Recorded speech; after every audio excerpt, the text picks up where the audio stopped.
Yeah. Yo, What up? what What's, up? what's good? What's good? What's good? It's all good. All motherfucking good. Here we go. What up, though? Episode 3. Official, Yeah, let me get this right fresh right here. All right. yeah. Jumping right in. Episode 3, the after party, where we talk about the elements of hip hop, emphasizing on 2 different elements per week. Today's episode 3 again. We're emphasizing on the DJ, the B-boy, the B-girl, and anything pertaining to that. So we're gonna get right in. First 2 shows were dope. Heads up, it took me fucking forever, but the first show is finally up on YouTube. I haven't pushed it out, but I will later today, tomorrow, and then the second one will be up by Friday, Saturday morning or so. Dope. That's what's up. What's good, brother? Looking forward. I'm chilling, man. I'm excited about this. I didn't have the show tonight, so I just kind of chilled. Wifey's going out of town tomorrow, and so she got ready to go out of town. I just chilled, and so yeah, I'm ready to get into it. The one thing I do want to maybe try to chat about is maybe at the end of the show is they want to discuss the murder of this dude PNB Rock, only because there's a few things going on there, so maybe we can talk about that for like 5 minutes. Yeah, absolutely. Again, But guys, all this shit is organic. Even though we got a topic, if something, and this is significant, and like you said, you posted it. I didn't rock with his music. You said you would follow him just because you have, I mean, there was some kind of connection there. I know the name. I heard the name, but I don't care if it was designer. I don't care if it was little so and so. It's just a fucked up situation. So we can start off with that. no, you want to start off with that? Okay, we gotta be vigilant about time. To me, you know what I'm saying? All right. I I mean, whatever you want to bring it up, let's do it. We can do it. I'm just saying we got. I want to make sure I'd like to talk about it then. I want to make sure we get our part. Yeah, let's jump into the elements, and then we'll kind of let's do what we end fucking the night do. with that. That's I'll let you take it unless you want me to set up. Nah, you can set it off. I'm a little frosty right now. All right. So again, DJs and B-boys. I'll start off with discussing the DJs. And guys, a lot of this stuff we've already talked about, but either new people are going to see this or, whatever it is, but we'll start off. We all know, most of us know, some of us don't. A lot of the hip hop culture, which wasn't called that in the beginning, started off with like graffiti and the DJ, right? Without the DJ, there's no MC. Without the DJ, that B-boy was just rocking to, disco or funk or soul, whatever it was. So the DJ plays a very important part in the culture that we call hip hop. So we'll start off with the DJ. Now, obviously in the beginning, and this kind of brings me to, I reposted your joint on Rob Swift saying hip hop culture died in '84. Right. I don't want to say I got backlash, but I understand because I was the same way. When I heard him say it, I was just like, whoa, wait, what? The culture died in '84? And then as I'm thinking about it more, and it's like, all right, I get it. We have to put ourselves, and I'm going to say this off the top, we have to put ourselves in each era. You and I can't put ourselves in the 60s, early 70s, really, really early 70s, because we weren't there. We don't know what was going on. But through verbal documentation, oral documentation, movies, documentaries, and all that, we know in the early beginning stages, the DJ was super important. Right. People would come out to these jams not to see a rapper, if anything, to see a battle, but the battle would only happen when the DJ had that breakdown, which we call now, the beat juggle, the merry-go-round, what Kool Herc, set off the foundation and all that. So again, let's start with that. The DJ, a very important part of the foundation of hip hop culture to me personally. Question here, well, not question, just an observation. To me and to a lot of people, Rob Swift for one, since we're talking about him, in the 90s, I mean, and even late 80s, you started seeing the demise or the presence of a DJ. More so, late 93, 94, 95, and for sure 96 on. Rappers and promoters and A&Rs and record labels were pushing the DJ away. If anything, you'd come in, do your little scratch, and you're out, whether you got paid or not. Right. Why I bring this up is because, again, in '84, I personally think that once the industry came in and said, all right, we can make money off of this shit, whether they were in it for the good or not, they started kind of just shoving the DJ out to the side, the B-boys out to the side.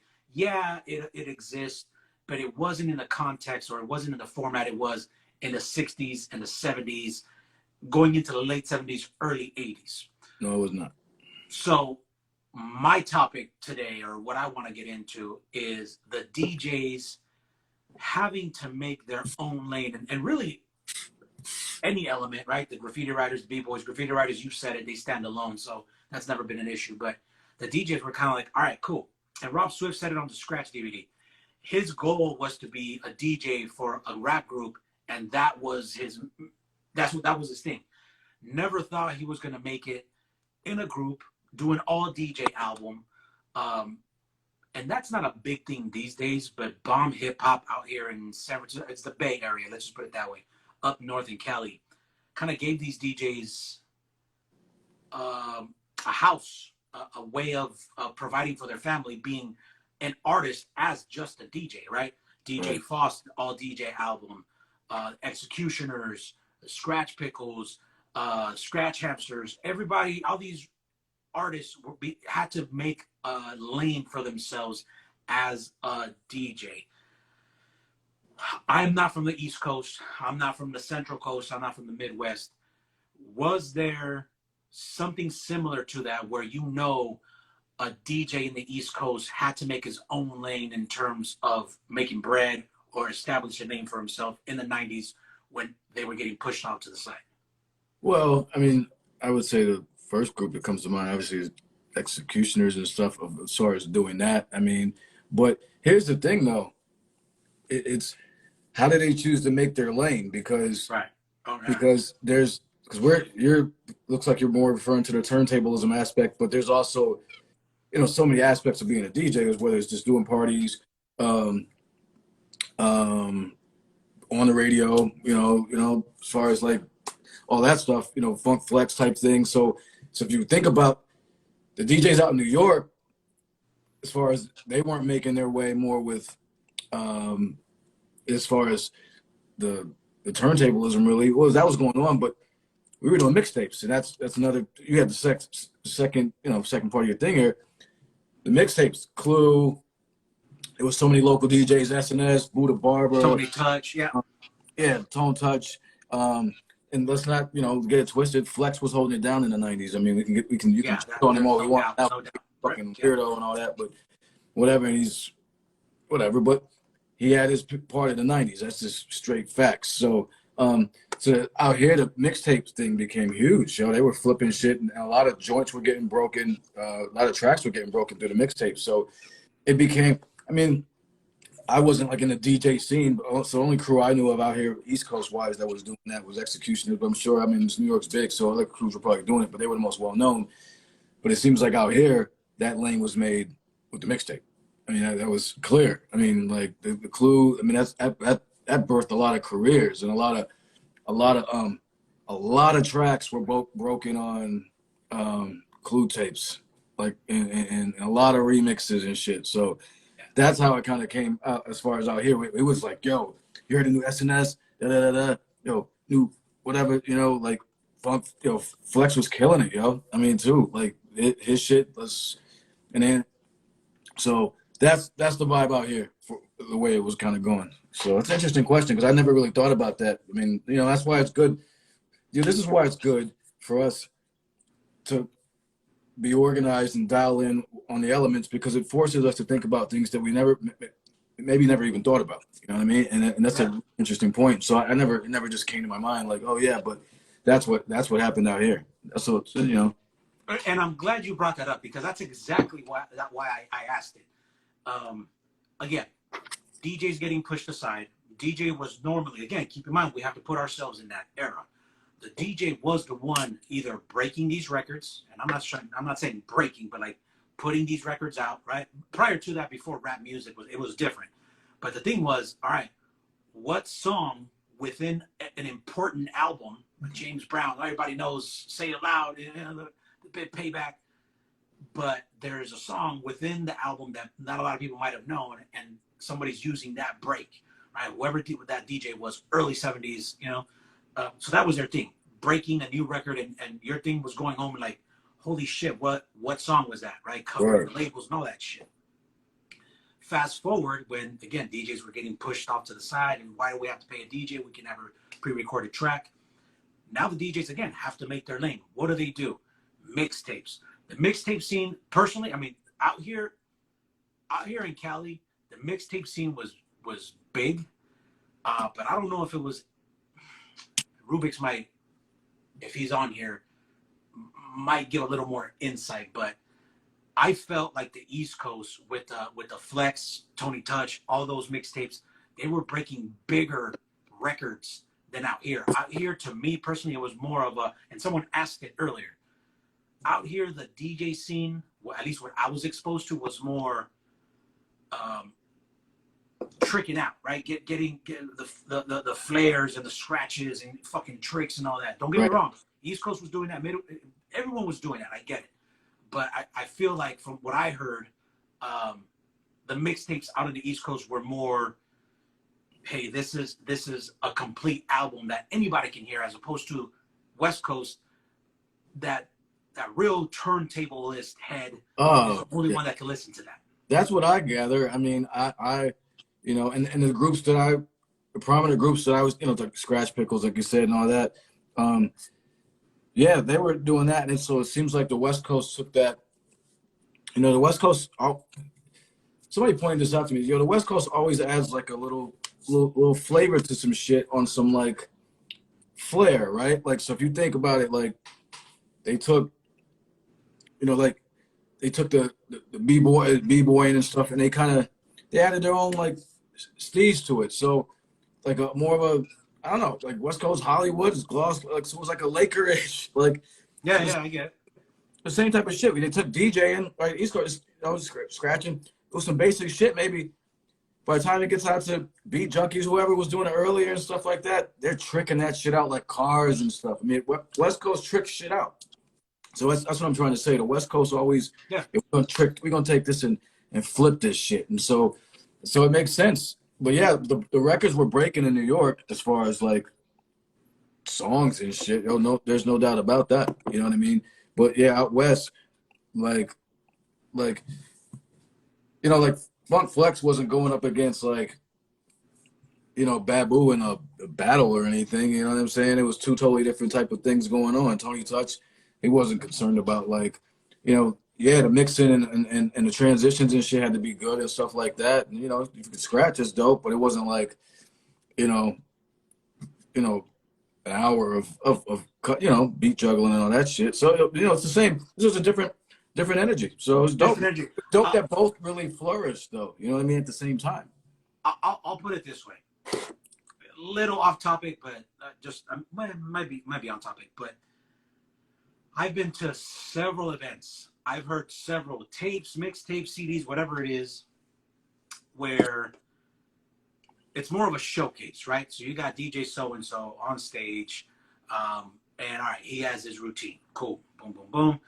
And for those that know, whenever you're manipulating sound with two records, right, the beat juggle, I'm going to say a good 90, maybe 80 to 90% of the time, your initial try to get that sound where you're manipulating two of the same records to sound like a different sound or song, right? You're not going to get it right off the top. And as a DJ head, a turntablist head, so someone like me, I can stomach that. You know, maybe not all day, but I can sit there with my headphones on and listen to a full all DJ Scratch Pickles album more than like maybe, let's say you can, because you can. How long? What's your time limit? Because honestly, I could probably listen to a dope. I would rather watch the video first. I can watch up to 45. I feel like it's like holding our breath. I can watch for up to 45 minutes. I couldn't listen that long. I could only listen for maybe like 15, 20 minutes before like, because the visual to me adds to it. I love watching DJs Of course. do. So, of course. Oh, yeah.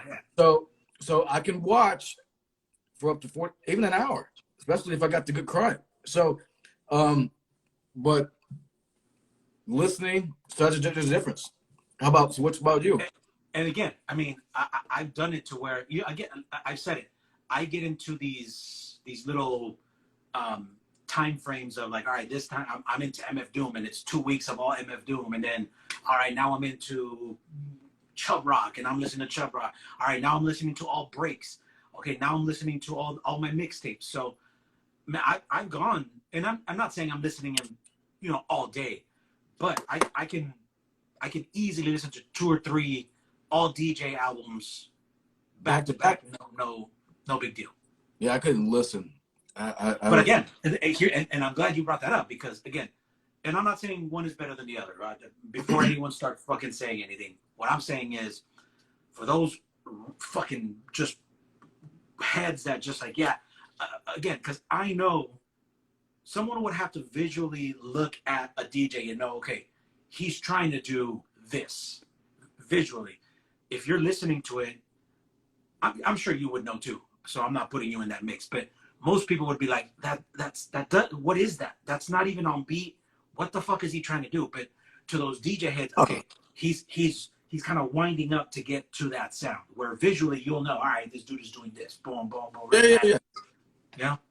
No, so I can tell. It's just like, I'm a visual. I like that component of seeing them work, though. You know what I mean? So that's, well, because, and you're right, because again, someone would be like, dude, that sounds like shit, or all right, sounds mediocre. But when because it's just the sound. Again, if someone's beat juggling and they have the drum, Dance with the Drummer's beat, Herman Kelly, boom, boom, and it's the same sound, but then all of a sudden they're beat juggling and it sounds like something else. That person that doesn't know visually will say, like, all right, that DJ just put on another record. Visually, you're looking at him like, wait a minute, that's the same record, and he's doing. So now all of a sudden it's just like, boom, blowing your mind. So I get it. right. But yeah, man, I get out here, personally, I think for whatever reason, it was more of that scratch, beat juggle, what tricks can you do, mixtape sound. Right. To where East Coast, they were breaking records, and really made, again, 2 different types of DJs. And again, someone asked for it, I questioned it earlier. I'm paraphrasing because I'm not going to scroll up right now, but they said a real DJ or a DJ's job is to blend in a record, get the crowd going, which is true. I get it. But then there's the reason why I brought up this topic, the 90s, DJs making their own lane, where it's like, okay, well, yeah, we can play a party, but now we can't DJ for this artist because this artist now has a pre-recorded track. What the fuck do we do? Well, we have to invent something to create a full album. Dave Paul from Bomb Records has given us a format to get an all DJ album going. What do? Shit, let's plan a routine, and we'll do a routine, whether it's just one person, 4 or 5 dudes going back and forth. Now all of a sudden you have a DJ that created a whole other lane for those that care for it. Right. Right. Then again, you got the DJs like the Tony Touch and the Flex. Again, I agree with you 100%. Flex was killing shit. Nobody can say different. Yeah, it was. I mean, regardless. So, yeah. Ow! Oh, shit. Oh, shit. So, again, to me, the Bomb Hip Hop, there you go, Rubik's. To me, just the mixtape itself, doesn't matter if it was West Coast, East Coast, Central Coast, fucking Mars, whatever the fuck it was super important in the 90s, because I think personally that gave the DJ back their voice through their hands and all that. I mean, let's be honest, if that wasn't a thing, I mean, we'd probably be looking at the DJ kind of like the beatboxer, where it's like, yeah, it's part of the element, but off to the distance. Yep, exactly. J-Rock, my God, J-Rock. J-Rock has got to be one of the illest of the beat junkies and one of the illest DJs ever. Yes, absolutely. You dope. But right. Yeah, again, to me personally, that the mixtape is super fucking important. The DJ made, and I'm not gonna sit here and say who, what, whatever, because a lot of DJs stepped in throughout the country. But what do you think? I mean, do you think it would be something where it's like, yeah, okay, the DJ is not as I'm starting to see they're calling it mixtapes, and I'm a purist. So when someone says, "Hey, this is my mixtape," okay, but this is a CD. What are you talking about? It's still a mix. I get it. I know you had it on your list. Will that be which part? Go ahead. The DJ being not so much in a forefront, but as big as it used to be? It seems like it's coming full circle. Yeah. I mean, I think, yeah, I'm seeing chicks rocking bell bottoms now. Like, bro, I just saw that with my wife the other day. I'm like, what the fuck? Yeah, I'm seeing chicks rocking bell bottoms now. So like, it was skinny jeans for 10 years or whatever. Now it's bell bottoms. So bell bottoms. I think salute to everybody in chat, man. So big up to my man Tone Spliff, because let me tell you something, man. And this cat, like, he was just on our show.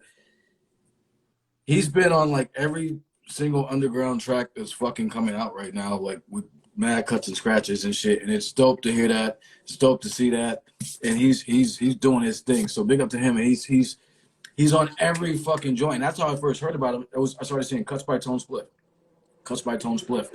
On like the name's just lingering. And then I started seeing him like with producer credits and shit. So I'm like, you know, and I, you know, fuck with him and stuff like that. So I think it's coming back. Like, it depends. Here's the thing. It's all about what we value. If a promoter, if you or I are throwing a party, we would have no problem building the DJ into our budget to pay for them, because that's important to us, and that's how we understand that's what it is, right? So, like, but if you just got promoted as just booking shows and whatever, and they're trying to stay on the cheap, you know, like, yeah, it's easier to get the technology is going to change things, so it's easier to get that. So I do think it's coming back. I think everyone's getting nostalgic. We get nostalgic a lot now, and we're getting older, and people are like, oh, let's, you know, I hear more. Basically, what I'm saying is I hear more cuts and scratches in albums than I did maybe 5-6 years ago. Like, I'm hearing it a lot more, and I think it's dope. And I think as far musically, you know, I think it's good to hear it.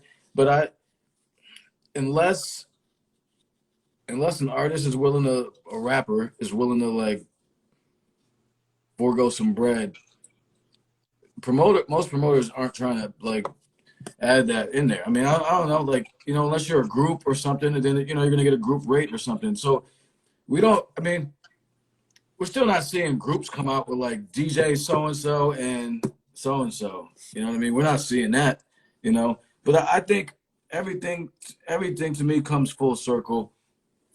You know, like it just does. And I think so at some point, you know, it'll be prominent, maybe more in the music. But the thing is, the technology's made it so easy for everyone to be a DJ that you can always have the watered down shit. That's not going anywhere, because now you can go out and anybody can go out and be a DJ, and now we say we DJ so and so, and then they might make some bread because they're charismatic or something or whatever, and they're just knob turners, right? So, you know, that's going to be there now. The fuckeries, you can't, once the fuckery comes into a culture or industry or something, you really can't remove it.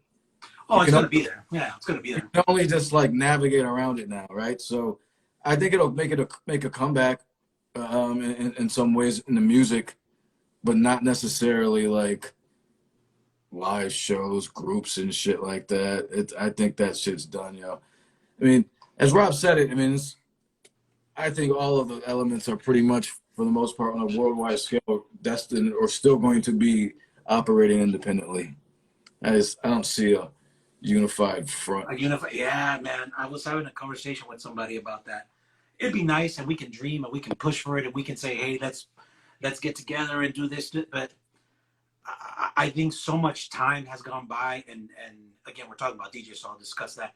The DJs have made a lane for themselves that it's like, do we really want to go back to? And it can be, again, a collaborative effort, and boom, boom, boom, and do whatever it is they do. But sadly, I'm with you.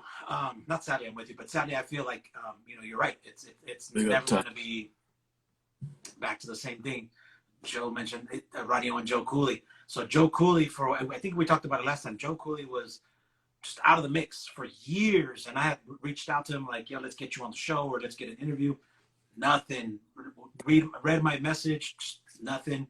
And I found out like he didn't do interviews, and then I don't know what happened, and I'm not even going to get into it because I don't know. But something happened where he got back on his grind and claiming to come back, with some DJ shit. And I'm like, man, Joe Cooley was that Cooley scratch. Yeah. Out here in the West, insane. But what could you do, man? I mean, so long as we represent the DJ and I don't think timeline-wise, again, 90s DJs pushed away. They made their own lane. Late 90s, early 2000s, even to the mid 2000s. Again, I can only talk about the West Coast because I'm out here. DJ shows, all DJ shows where you would go out and be like, all right, Peanut Butter Wolf or fucking DJ Shadow and Cut Chemist all night. Maybe, a cameo by Latif the Truth Speaker from Latyrix would come out, but no rappers, all DJs, 45 cents. I mean, that was a big thing. These were sold out shows. Try to throw a show about all DJ 45s these days. Not going to happen. So balance that out. Yeah, well, big up to Hyro. Tajay's on here. Salute to Tajay. Big up to Hyro. Hey, what up?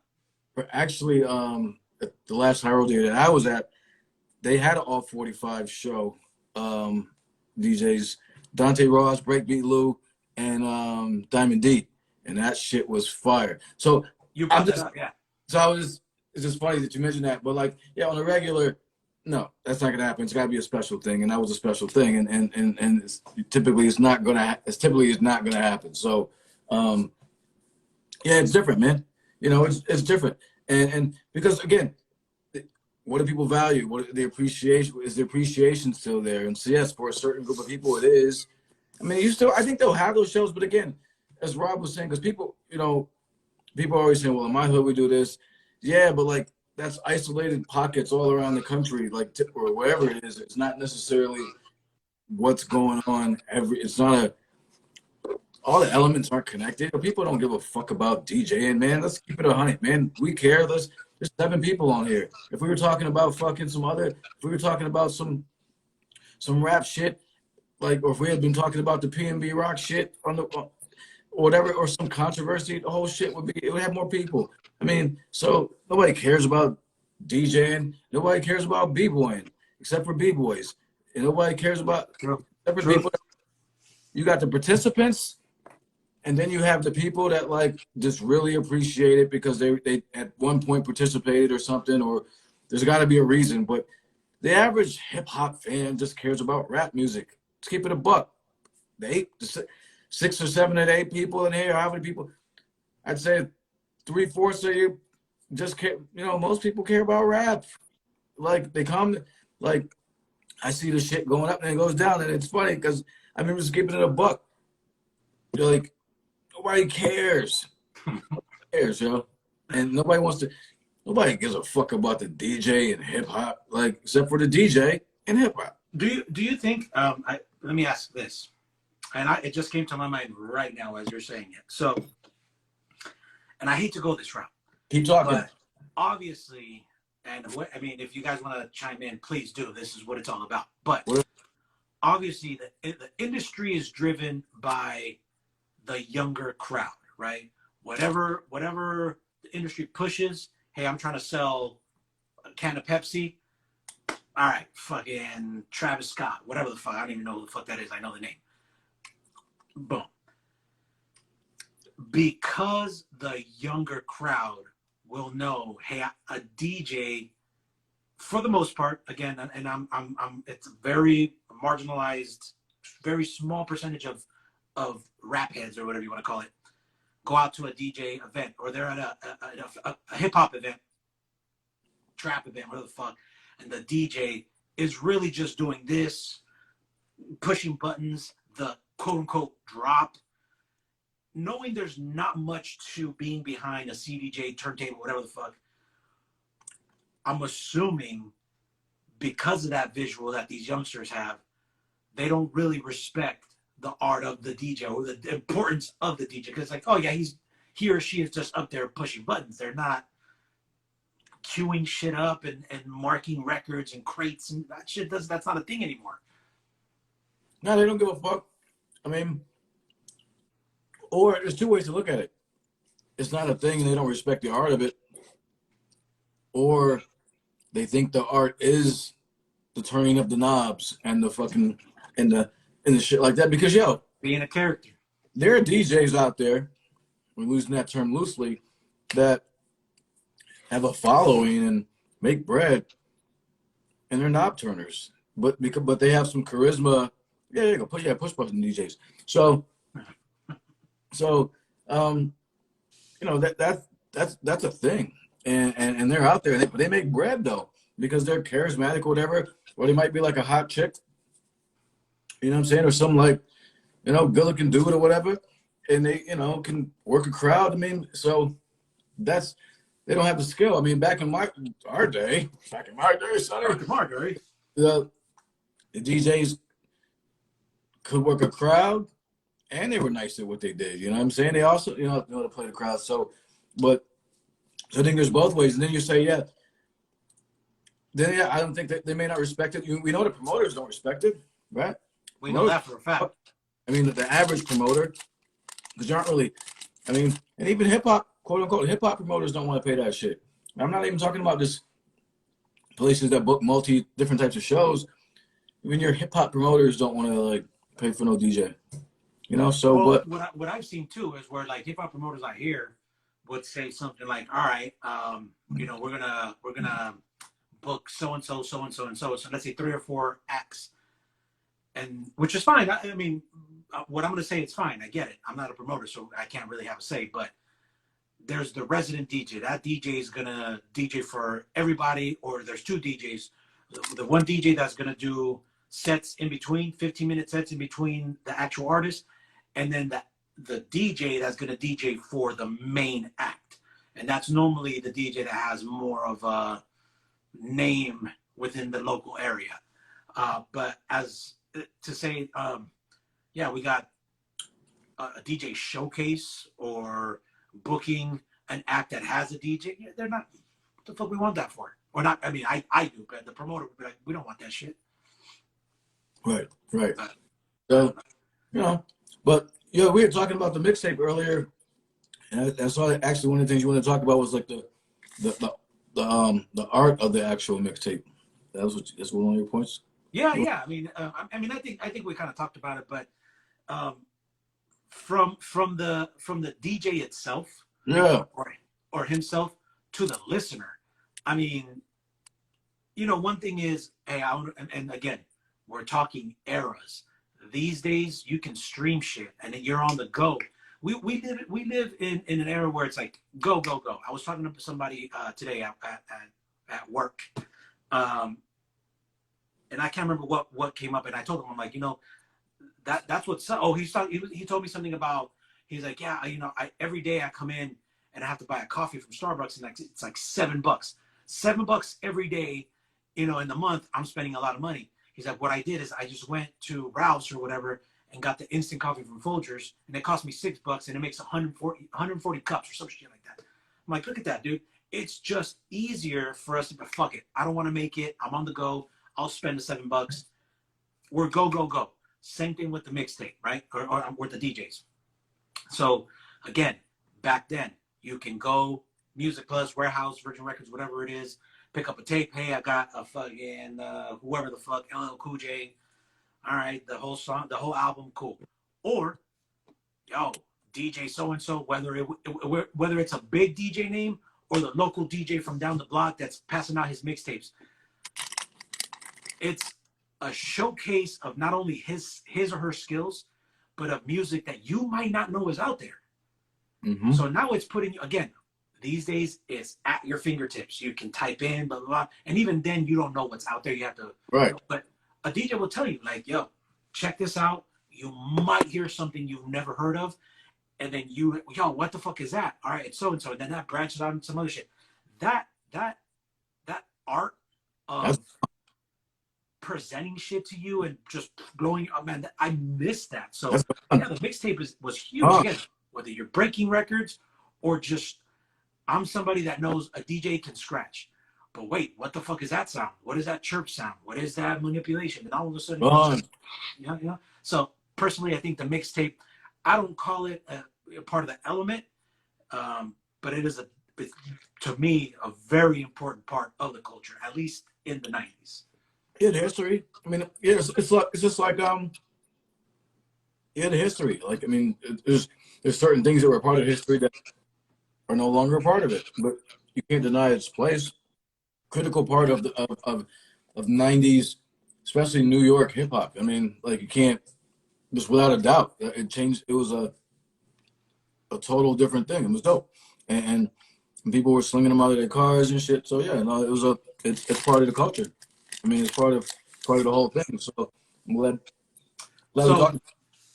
So Critical. I'll kind of transition to this. Yeah. I mean, attitude, right? When it comes to the hip hop culture within itself, right? It's the fashion and how you talk, how you dress, and all that good stuff. Attitude to me, and maybe to you too. I mean, man, that's why we're talking. Attitude is a big thing. Again, not part of the elements, but attitude, right? Again, if I just and this is something I do, right? So my hat is completely backwards. You can't see my brim here. Nice, cool, but my thing is I like it all to a bit of the side. To me, it just gives me that. I just feel like just I don't even have to do this. It just kind of gives me that feel like I have that B-boy look, right? And I've always done that. But attitude is big in hip hop, especially in the beginning. How you stood. I don't want to get into the 5%ers and all that, but the B-boy stance. I mean that all came from that. But that attitude, that impression that you're giving, you're trying to set a certain tone. Getting away from the DJ, talking a little bit more of the B-boy. I personally haven't seen it, so I want to bring it up. I've noticed a lot of current B-boys, great B-boys. Don't get me wrong. Footwork is nice, which these days lacks a lot. Most B-boys like the power moves, and that's that. But a B-boy can be crazy nice with the footwork, which is really odd what I'm about to say, and crazy nice with the power moves. But sometimes, most of the time, when I see current B-boys, not naming anybody, it always seemed something was missing to me. And recently, about a year, 2 years ago, I kind of noticed, like, okay, great, dude has the footwork, but it to me, it didn't seem structured, where that attitude was missing. That picture, I think it's Martha Cooper that took the picture of Ken Swift when it's a black and white, and he's just like that. It's missing. He did some merch with that. It's called the Muggsy face. Oh my god, that's such a hip hop fucking picture, dude. If right. I ever saw one. Right. Or Woody Wood with the mop, holding a mop. He has his name Woody Wood. I think that's Martha Cooper too. Either way, something like that. It's even okay. So, and I'll post it later. I think you posted it too. Woody Wood, and I believe it's Doe's Green in the background. But Woody Wood is holding a mop. If you guys don't know what a mop is a little container with ink and a piece of felt where you fucking write. Right? When you write it, the fucking ink drips, graffiti shit. But this dude, my wife said it. Several people when I posted said, "Oh, this guy looks goofy." But to me, even though he looks a little goofy, there's an attitude that beams through that picture, that B-boy attitude. And even though he's just kind of like just standing there, there's something about the way he's standing, how he's rocking his clothes. There's attitude, there's feeling to what they're doing without even having to force it. And that's why I feel like these days, not all the time, but what I've noticed about 2 years ago, a lot of these B-boys were missing something. Something was flat. And I figured, wait, it's that attitude that's missing. Yeah, I can tell you. I mean, you get the nail on the head. So this is this is why this is so important to me. This whole carrying the culture shit is because I came into this as a b-boy. I've been dancing since I was 6 years old. Six. So like, and that's all that, and it's transitioned, but that's the whole shit. So here's the thing, I came across dancers all the time in multiple areas. Oh, big up! We got one of the best dancers of all time on the show right now. Big up, Rubber Band. Rubber Band. And you know what I'm saying? Misfits. You know what I'm saying? Brooklyn, all day. So he can attest to this. That some dancers are nice, some b-boys are nice, some house heads are nice, whatever it is. So some poppers are nice because they've learned technical skills, but you don't feel the soul. Dancing comes from here. So that's the bottom line. It's a soul. It's your heart. You put your heart into it. So people are perceptive, can see when somebody's heart's not into something. And you can see that somebody's dope at something, but then you can see when somebody's really into that fucking shit. And they ready to fucking, I posted if you've ever seen the Loaded Lux video with it's Redman and Method Man and Loaded Lux, it's called The Right Is Right. And it's dope. It's a dope video. And he's like spitting into the mic and his fucking veins are bulging out and shit. And he's like, he said, all my niggas say fuck you in they fan mail because I had their main girl on the handrail. And he's like fucking grimy, getting like into that shit. Versus, you know what I'm saying? Like, so that's the thing. It's hard, that's all, man. And in anything you do, people can see if the heart is in it. You can see when a player out there is dogging it, when they fucking ain't running their hardest, when they really just, you know what I'm saying? You can see if you're perceptive enough, you can see that shit. I mean, it's rather obvious to me, but that's what it is, man. And so you're seeing that with a lot of dancers now because a lot of these cats are learning off of YouTube. And they're not battling coming up, man. They're not battling for their street or for their fucking project or for their fucking, like, because somebody stepped to their girl or some shit or talk some shit about them in class or whatever. It's some organized shit. So now so it's about the bread or whatever, about these battles, and the judges are like fucking picking their friends. So it's a whole different ball game now, man. And so you don't, the heart's not in it because it's all commercial now. Once the commercial shit comes in, so a lot of the kids coming up aren't learning from the vets and stuff. They're not learning the real culture. They're not learning like, we was beefing in the fucking train station, the mall, like out on the street, like the park, like what? Like these kids don't know nothing about that. So that's it, man. It's heart and soul. And you see when somebody got it and you see when they don't. Shit is, you know what I'm saying? You see it. So that's what it is. And you seeing a lot of cats with no fucking heart. They can flip around and spin around like helicopters and shit, but they can't dance. They cannot dance. They're not hearing the music and they're not rocking. They're waiting to come in and fucking flip around. They're not dancing. I've noticed it. I'm telling you, I've noticed it. It took me a while to realize. Again, and it's nothing against with their stuff, because they can have that, you got your fucking Wilmas down, your head spins down, you're pop locking down. You can have all that. To me personally, pop locking might be a bit more harder to fake. I don't know. Maybe you can see it. I've seen some ass dudes. That's why I was like, You can. I mean, it's harder because there's, it's more animation to it, right? But you can see when dudes kind of going through the motions, and then they get dusted, and you wonder why they got fucking rocked, because they were just doing some shit that they worked in their mirror all night long and fucking for 2 weeks. They worked out some routine, but they didn't have the heart. You know what I'm saying? So then their man went left. I'm going to do this when he do this. But what if he don't do that, though? What if he do some other shit? And now you shook because you got your fucking routine down. You know what I mean? And you can't fucking rock on the fucking what? What if the beat ain't what you think it's going to be? What if it's an all-styles joint or whatever now, you know what I'm saying? Or whatever it is. What if it's some other shit, some party shit? In the parties, you got to rock to whatever come on.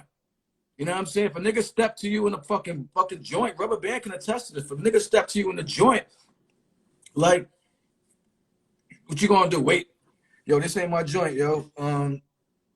Wait till the next joint. Yeah, yeah. Let me know when this track comes on, and I'll come in. You know what I'm saying? So hard. Okay. Poppers too, man. Like you can see it in them. It's harder, but you can see it in anybody, yo. Anybody doing anything. I can come to your job tomorrow and see if he was like really into it or not. If he was just fucking full of shit. You just calling niggas on that shit. I mean, that's what it is. You see it. You know? That's why, to me personally, and I'm not gonna sit here and be like, yeah, I was a major B-boy because and major rest in peace to Bboy Abu, who was the one that was teaching me how to B-boy out here. Went to school with him and all that, and unfortunately passed away, brain tumor, a couple years ago. But I'm not gonna sit here and be like, yeah, dude, I did the whole B-boy thing. I already told you guys, like, if it's one element that I did and did well, that I felt comfortable with, was MCing. Graffiti too, I bombed a little, but it wasn't to where, like, I mean, I've been MCing since I was 12, even to this day. So that I can safely say. But I did, you know, did a little popping, did a little B-boying, but knowing B-boys and being in that realm, and I remember about 96 till about 98, 99, you can ask my sister, you can ask my cousin, it was always like, all right, what's the new move? Always looking for, even, I mean, I would even, I can't remember the name of the video, but it was, I remember, I can't remember what it was. My dad got this video off of this garage sale, and we were watching it, and I saw how this, so this is going to make no sense to you guys, but this dude was falling off a ladder. Can't remember what it was. It was like this documentary. Dude fell off a ladder. He fell kind of graciously. And I remember pausing it. I went away and I came back. When I came back, the way he was falling, it was kind of like he was kind of posing. And I'm like, oh, rewinded it, played it slow motion, you know, kind of pause and play. This is back VHS days. And I'm like, dude, that's pretty dope. So I kind of did the same thing and made it into a move. B-boys that are out for this shit are constantly coming up with routines. Whether you're by yourself or with the squad, preferably with the squad. Okay, here's my routine. You have a routine basically for every song. I respect a B-boy, a popper, whatever it is, if they have a routine to a certain song. Now, I know you said it earlier. If it's like, oh, I can only do a routine to that certain song. But I know dudes where they've had a specific move or a specific routine to a certain song that they didn't bring out in a battle for a good year and a half. Because it just never happened. It wasn't like, no, I'm going to wait for that song. Or they know, like, all right, so my dude is battling another dude. The song I made a routine is on. I'm not just going to be like, wait, hold on, it's my routine. If I'm battling and that song comes on, that routine is in the fucking holster and we're ready. I know people that did that. Wow. So you're talking about more for popping or for B-boy or both? This dude was a B-boy. Okay. Yeah, so he had a crazy routine to it's a Black Sheep joint. Might have been Choice Is Yours. Something that had some crazy drums to it. Yeah. So, but the importance of setting up a routine, not just, all right, I know windmills, I know 1990s, I know this, and I'm just gonna go out and do it. It's knowing who you're battling, what they might do to you, right? That's why I do see this still, but someone comes up and says, and not says, does a certain move. The person that is getting served at that time will go in and do the same move and be like, I can do that too. That back and forth, I like that, right? But how can you make it better? Can you trick it out? Do you have something in your holster? How well did you practice? There used to, and I don't know if it's called a certain thing where, remember in I think it was Beat Street, or where everybody would just go off. Yeah. Just kind of like, oh, I don't see that anymore. So, like, there's two things. I don't know if Rub Band's still here. Like, for me, so there's two aspects to this. We're talking about B-boying, right? So that we're being specific about that Right. part of it. But as a B-boy, which, like I said, that's how I came into this, and later transitioning, I'll explain that in a second. Like, this is one of the reasons why I stopped b-boying proper, because it's too restrictive. I never came up with routines. I've never danced like that. When I battle cats, I just crush niggas straight up, like off the, like everything. I've done shit that I've tried to, and Rob probably can attest to this. I've done moves that I've tried to practice and shit with homies. Can't get it. I'm out of the club, New York, whatever. We take the train down from Connecticut, get to New York. Fucking somebody steps on me. We from Connecticut. I bust that shit. Never did it again or whatever. Yeah. Shit, yo. So listen, I can't, from a b-boy standpoint, and I've been, and then later as my older, I did do some organized battles and stuff like that. I didn't have no routine. I just went in there and fucking wrecked niggas, yo. And if I lost, I lost. You know what I'm saying? If I won, I won. But like, I all my popular friends, especially the ones out west, you know what I'm saying? Everybody they got a routine and shit. And that's too restrictive for me, man. You know my personality, B. Like I don't want that shit. So that's why I rock more house and stuff. But here's the thing, and this needs to be acknowledged that we talked about this. Shit transitions in the late 80s, early 90s, Mop Top, Misfits, and Soul Brothers out west. You know what I mean? So many Fendi. I mean, like this mad, you know, like the style transition. There's a documentary, Wreck and Shop, all that stuff. So the style transition, and when that was more flexibility and freedom, because I could rock, I could do like I could pop, I could b-boy, I could house, and as long as the shit came out fucking ill, like then it was all right. And so I transitioned from like, because to me b-boy is a mentality. It's not necessarily just dancing. So you know what I'm saying? I'm a that's what the fuck it is. I mean, like, but it's a mentality. So I transitioned. So I mean, I don't know. I mean, that's my take on your topic. Is because no, I appreciate that, and I was going to mention that too, with I know you started b-boying and all that, but with your main style of dancing, which to me is the era you were talking about, Soul Brothers and all that. I mean, that was an incredible era. I mean, that's probably one of the dance eras that brings a bigger smile to my face, other than like the b-boy style, like early b-boy style, like 70s, 80s. Just the vibe, it was just so different. But again, going back to your style, is it me or is it easier to kind of go off of just the feeling dancing that style, as opposed to like, all right, I mean, for you kind of answered that question, but I would assume, again, me being somewhat of a popper, not a b-boy, but I would figure that style of dance, I don't want to make it sound like I'm dumbing that down, because that's what it's going to sound like. But is it easier for you to just go off of energy and be like, I'm just going to dance and whatever happens? Because I think Butterfly from ATU, Tribe Unique. Hell yeah. Like that, yeah, we just go off of the feeling, whatever's happening at the time. Stuff like that. And listen, if you try to organize anything, it's going to be more difficult than just say, okay, write whatever you want, do whatever you want. Yeah, I do. I like doing whatever the fuck I want. So that's, yeah, it's easier because it's coming from my heart. I don't have to think. I mean, of course it's easier. I mean, but that doesn't make it better or worse. Yeah. I mean, I like that. I mean, other people like to train on the one move over and over and over and over again. Yeah. I wasn't that dude, yo. I mean, there were certain things I would try to hit, you know, certain hard acrobatic shit I might try to hit again and again. But like, I wouldn't work on one move the whole time. If we rocked with our homies, we just rocked out, yo.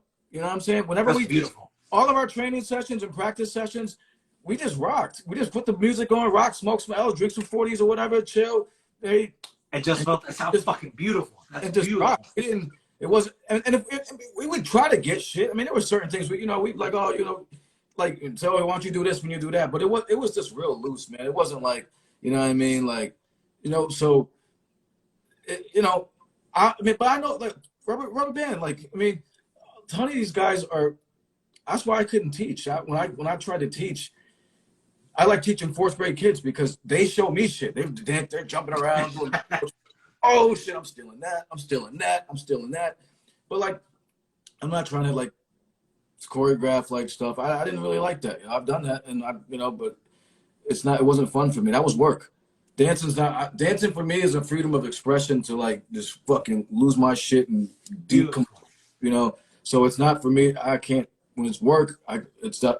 My brain shuts down, and then I'm not even a good dancer because my heart's not in it. So for me, that's a good point.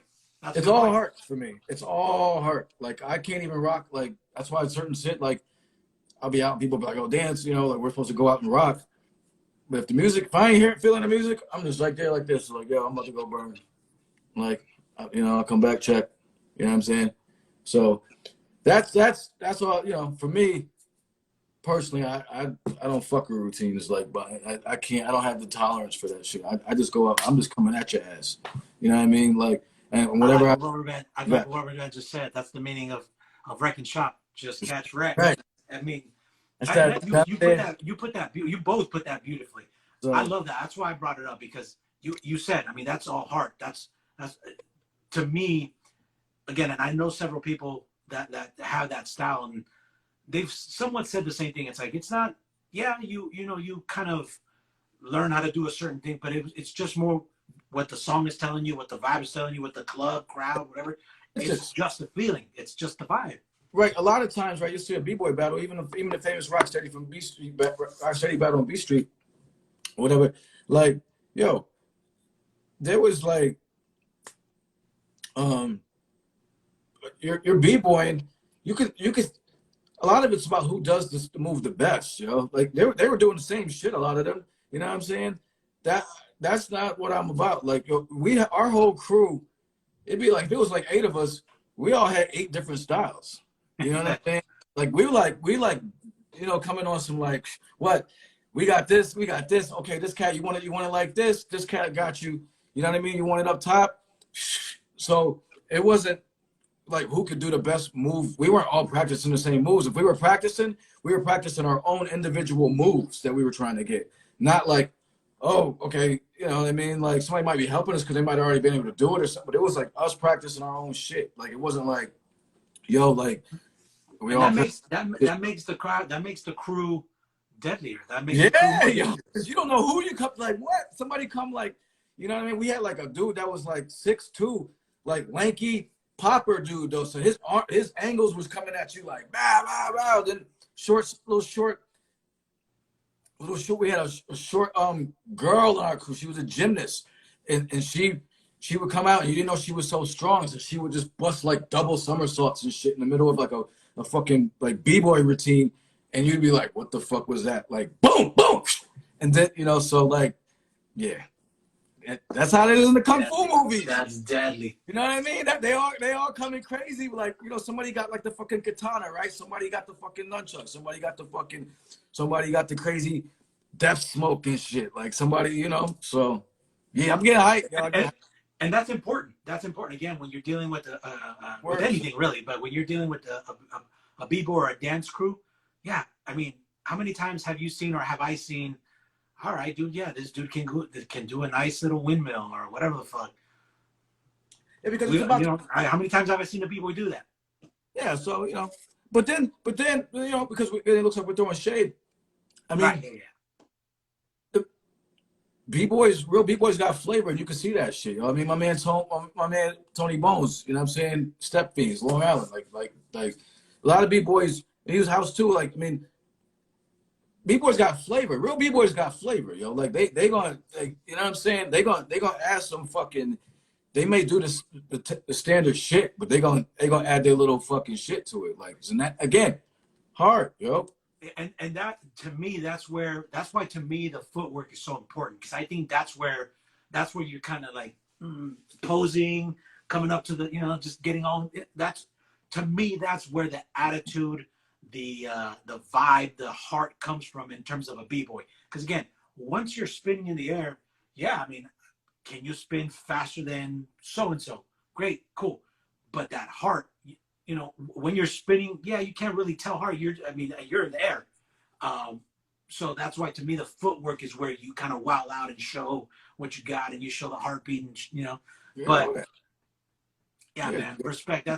I'm glad you gave me that insight, because I respect that style of dance. And the fact that it's still going strong out here, at least, over there too, it's highly respected out of me. Right. You say right. It was a battle battle for real. You used to fight for battles for names, money, jewelry. Like it was just different. He even said nobody like organized battle. I mean, it's just like yeah, you do those I guess maybe after, but like that's not how it was, yo. Like you niggas was beefing or something. You know what I mean? Like bro, like I was in high school. This was 90. I don't know what 95, 96, whatever the fuck it was. 96. And I know we're running out of time, but so I don't know if you had this, but there was always that one person or that one crowd that they didn't like us, we didn't like them. It was never beef. It was just we just knew. And I remember my sister used to be one of their friends, and she would come back. She's like, "Yeah, they don't like you," but it was never beef. They would never like try to shit. They stayed away. We stayed away. But then one day they had a DJ out in the quad, and we were kind of trying to do our little while out there. Okay, doing little moves, nothing crazy. And one of the dudes, I kid you not, this was like way across the quad, and we were eyes were locked, but there was fucking the whole school was there. So this girl comes up to one of my friends. It's like, "Yo, so and so, I can't even remember his name. They want to battle you here." I'm like, "Bro, at school, fuck that battle shit at school. Come." And at that time we were throwing events like party cruise shit. I'm like, "No, we have an event Saturday. Have them come down and we'll battle there." But it got. This was, even though it was friendly, there was still like, we didn't like you. I know you don't like us. And instead of saying like on some gangster shit or fucking fight it out, just take it out on the dance floor. That's fucking beautiful. This is straight up. Again, it was no bad blood. It was just one of those things where like, I don't just. I think it was like I didn't really like how he was flossing his. Right. I don't know what the fuck it was, but it was. But that it ain't like beef. Now it's. Now it's the gun shit. We're a little bit after, but I don't know if you want to get into the whole murder. Somebody said try to get crazy like he was playing. I don't want to talk to any like certified, confirmed fucking sexual assault dudes. So we're good there. You know what I mean? And that's coming from his mouth of admission that he did that shit. So I'm not even gonna say anything. I don't have anything to do with. We don't have anything to do with Crazy Legs. He will not be on here. So I do have to go. So it's you don't have to go there. I'm cool that we rocked out how we rocked because I think that's an important piece about the dancing shit. Because at least on the East Coast, that shit really, you know what I'm saying? Like this, it was that when that changed, you know what I mean? Like I just felt like, wow, I can do whatever the fuck I want now. Like, you know what I mean? Like I could just do like, and it was great. I had crazy shit. Like we all had different styles. So that was the dopest shit, yo. So that's insane. And again, like I said, that's what makes a crew harder to battle. We don't want to fucking face that. Right. I appreciated you like reminding me of that. So yeah, salute everybody that was rocking in. Appreciate y'all. But yeah, so no, we good. We can rock.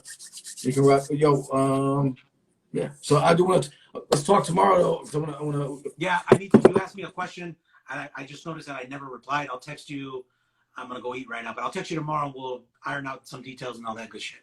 Yes, sir. Yes, sir. So appreciate y'all. Episode 3. We'll be back next Wednesday, and what are we talking? We talking some more element shit. Rap and graffiti next week. The MC and the graffiti. Right, and we just had Trickster on recently, so we could talk. Yeah, so MC and the graffiti writer. So trying to get Martha Cooper on. So we'll see. Oh. Trying. Salute. Rubber bands. Everybody. Let me know if you get that, because that'll be ill. Yeah, I'd love to get Martha Cooper on. So, all right, y'all, be good. All right, brother. Peace. Peace.